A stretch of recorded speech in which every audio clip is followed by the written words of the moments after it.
everybody. Excuse me, got a scratch in my throat. Wanted to fill you in a little bit on what are some of the things we're doing here at the warehouse and some of the projects we've been doing. Celena joins me and explains some of it. It's also a little bit of a preview into what sometimes we do here throughout the summer when we call and invite you to come in. And we do these roundtable discussions where it's pretty informal and we just discuss what we're doing. And so this is just a little sneak peek into what you might see at a meeting or hear of these projects. This is in no ways very in-depth, but just wanted to do a brief preview of some of this and send it out to you. So take a look.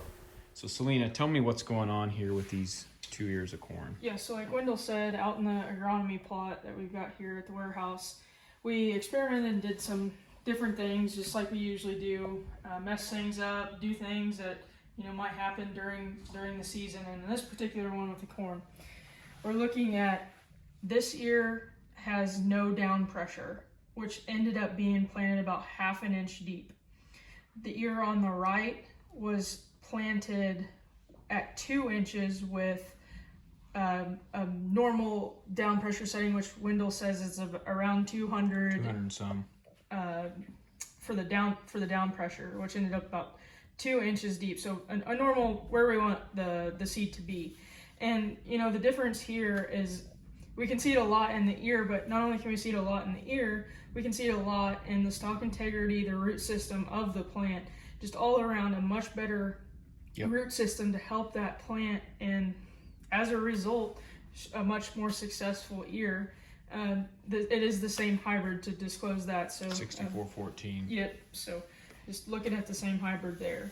And just also, we'll throw up a picture here of our observations last April, May-ish time frame when the corn was about V4, and you can see here in the picture how in the middle it's 2 inches deep. That was the 2-inch one, and the root structure compared to on the far left. We actually showed it in one of our previous podcasts at one point we did on frost. Yes. But yeah, we can definitely pull that picture back up and show that.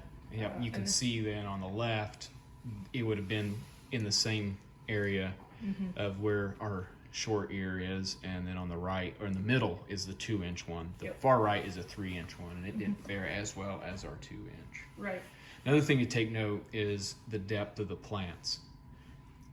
Where we lay it on this whiteboard, and then we have our inches deep, you notice the seed, it's now at 1 inch deep that was once planted at 2 inches, the seed itself.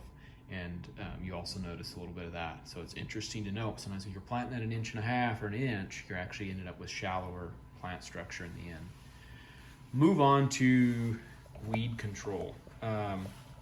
Celena, tell us a little bit about what's going on here with these two plants. So this is actually not something that we, intended on doing. Right. This is just what we're seeing out in the plot, but nonetheless had a really good sized water hemp just kind of escape a spray application. And what we're looking at is this soybean plant on the left did not have weed competition next to it. The soybean plant on the right was actually competing directly with that water hemp plant. And you can really see just the amount of growth, vegetative structure, and then also the nodes that this plant is putting on in relation to this plant on the right. So kind of just goes to the story of the easiest weed to kill, or the best weed to kill, is the one that hasn't emerged yet, where we get the absolute most control, because that plant itself is actually regrowing from points that were not killed by the herbicide. Yep.